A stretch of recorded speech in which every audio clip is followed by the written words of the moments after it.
So hello everyone, आज हम बात करने वाले हैं सैलरी के एक बहुत ही इम्पॉर्टेंट टॉपिक के बारे में जिसका नाम है place of accrual of salary.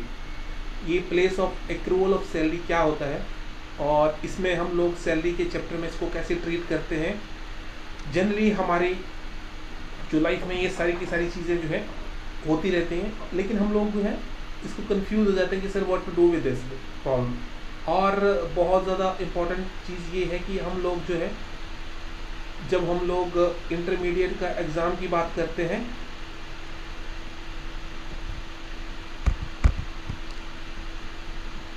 Intermediate के एग्ज़ाम की बात करते हैं सीए का, उसमें आप अगर पेपर 4 में देखेंगे जो आपका टैक्सेशन का पेपर है, उसमें ये सैलरी का चैप्टर है, उसमें ये सारी की सारी चीज़ बहुत क्लियरली दी गई है कि आपको जो है सैलरी को क्या क्या चीज़ लेनी है और क्या क्या चीज़ नहीं लेनी है।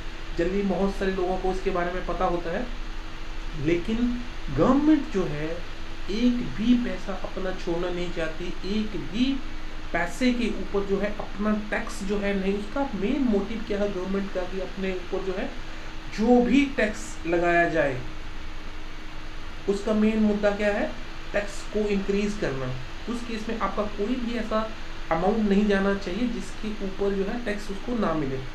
तो अभी हम बात करते हैं, but before that this is Mohinder and I always make video on all these related to income tax and accounting and another real facts of life. तो अभी बात कर लेते हैं place of accrual of salary के बारे में। Under section 9(1) salary earn in India deem to accrue or अजाइल इन ईयर। मतलब कोई भी ऐसी अगर जो सैलरी है, किसी भी तरह की सैलरी है, उसको क्रूज मतलब वहाँ से मिली है आपको, वहाँ कुछ आप काम कर रहे हो तो भाई आपको वहाँ से ही तो मिलेगी। मान लीजिए इंडिया में अगर कोई काम कर किसी कंपनी में काम कर रहे हो तो आपकी सैलरी तो वहीं से क्रूज या अराइज हो रही है, ठीक है। बट अगर ये पेड आउटसाइड होती है, मान लीजिए आप इंडिया में हैं, आपको ये यूएसए में दे दी जाती है, तो क्या इस सैलरी को आपको टैक्स नहीं देना होगा? माय डियर सर, इसका यही मतलब है कि आपको इंडिया में इसका टैक्स देना होगा कि जो आप इंडिया के सोर्सेज से आप इनकम कमा रहे हो उसके ऊपर आपको टैक्स देना पड़ेगा।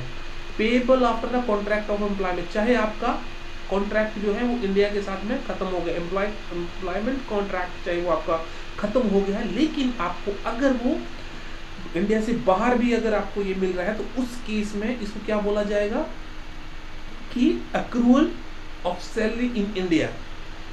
If an employee is paid pension abroad respect of service rendered in India, इसका मतलब ये है कि भाई साहब ये बोल रहे हैं कि अगर कोई एम्प्लॉय है, उसने 40 साल अपने इंडिया में नौकरी करी है, अब उसको पेंशन लग गई है और वो अपने लड़के के पास यूएसए में चला गया, उस केस में क्या होगा? क्या आपको लगता है कि आपको यूएसए में जो है इसका टैक्स जो मिल रहा है पेंशन का उसको नहीं देना पड़ेगा? उसको इंडिया में अपनी आईटीआर भरनी पड़ेगी और उसके ऊपर उसको टैक्स देना पड़ेगा। मान लीजिए उसकी 60,000 पेंशन आ रही है, ठीक है, पर मंथ उसकी पेंशन आ रही है, तो भाई साहब उसको 7,20,000 पे जो उसकी इनकम बनते है उसके ऊपर इंडिया को टैक्स देना पड़ेगा। ये गवर्नमेंट छोड़ने वाली नहीं है। इसका कहने का मतलब यही है कि अगर आपकी इनकम जो है इंडिया से अराइज और अक्रू हुई है तो उस केस में आपको इसका टैक्स जो है देना डीम, ये मान लीजिए इसको वर्ड को ध्यान रखना है, डीम टू अक्रू और अराइज इन ईयर। जब भी आप कोई एक जो है एग्जांपल जो है आप लेते हैं या कोई भी अपनी इलस्ट्रेशन आप सॉल्व करते हैं तो उसमें क्वेश्चन को आपने बड़े ध्यान से देखना है और कोई भी सैलरी का पार्ट जो है आपने नहीं छोड़ना है। Similarly leave salary paid abroad in respect, अगर सैलरी के रिलेटेड भी कोई भी पैसा अगर आपको मिलता है उसको भी सैलरी जो है मान लिया जाएगा और ये मान लिया जाएगा कि इंडिया में एक्रू हुई है, आप किसी भी टैक्स से जो है बच नहीं सकते। अगर मैं आपको एक एग्जांपल के थ्रू समझाऊं तो आप जो है बिल्कुल भी कोई डाउट आपको नहीं रहने वाला है। Suppose mister A is citizen of India है, मिस्टर ए कोई citizen is posted in USA. आपको पता है कि हर कंट्री की जो है हर एक दूसरी कंट्री में यूएसए में जो है एम्बेसी होती है। जैसे कि हमारी कंट्री का अगर हम लोग इंडिया में हैं, उस केस में क्या होता है, हमारी यूएसए में एक एम्बेसी होती है, ठीक है। उस एम्बेसी में जो हमारा एक एम्प्लॉय होगा, ठीक है, इसको एम्प्लॉय बोलेंगे। ये एम्प्लॉय है वहाँ पे हमारा इंडियन एम्बेसी में काम कर रहा है जो यूएसए में, मिसेस इंडिया का सिटीजन है, यूएसए में अपनी एज ए एम्बेसडर, एम्बेसी का जो पर्सन होता है वो एम्बेसडर हो गया। ऑब्वियसली जाहिर सी बात है, he rendered his services outside India. अगर वो यूएसए की एम्बेसी में है तो अपनी सर्विसेज कहाँ दे रहा है, यूएसए में दे रहा है। ही also receives his salary outside India, उसको सैलरी भी वहाँ पे मिलती है, ठीक है। He is also known citizen, क्योंकि भाई साहब इंडिया में रहने के लिए आपको 6 महीने से ज़्यादा रहना पड़ेगा ना। इंडिया में अगर सिटीजन चाहिए, आपको सिटीजनशिप चाहिए, तो आपको इंडिया में रहना पड़ेगा। भले ही उसकी जो है रेजिडेंट स्टेटस जो है नॉन रेजिडेंट है, but still he is accrues, और उसकी इनकम जो है अराइज और अक्रूज जो है इंडिया में हो रही है, उससे कोई फर्क नहीं पड़ता यहाँ पे नॉन रेजिडेंट है वो। Therefore arises whether he can claim exemption in respect to, वो ऐसे क्या बोल सकता है कि आउटसाइड भी इंडिया में गवर्नमेंट में मिल रही है, नहीं कह सकता तो ऐसा।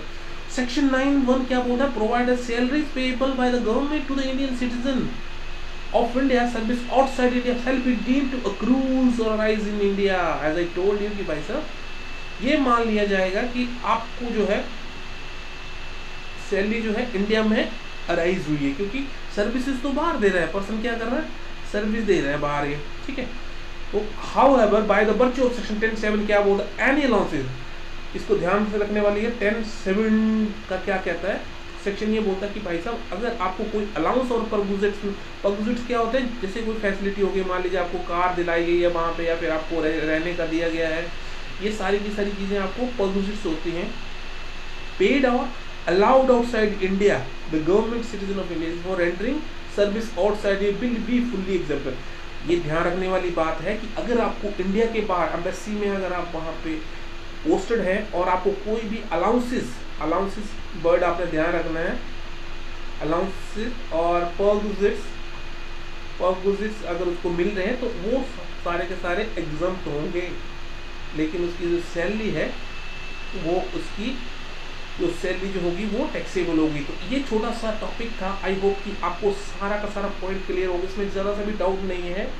और अगर फिर भी आपको कोई इसके रिलेटेड कोई डाउट रहता है तो प्लीज़ आप कमेंट सेक्शन में ज़रूर देना। I would love to give you reply at any cost as soon as possible, because until I give you a reply there is no use to make my video। और अगर आपका कोई doubt रह जाता है तो उसमें मेरा इस वीडियो का बनाने का मकसद जो है वो ज़ीरो हो जाता है। तो इसलिए आपको कोई भी अगर रिलेटेड क्वेश्चंस हैं आप जो है इसको कमेंट सेक्शन में ज़रूर दो, और मैं कोशिश करूँगा कि आपका जो रिप्लाई है दे सकूँ।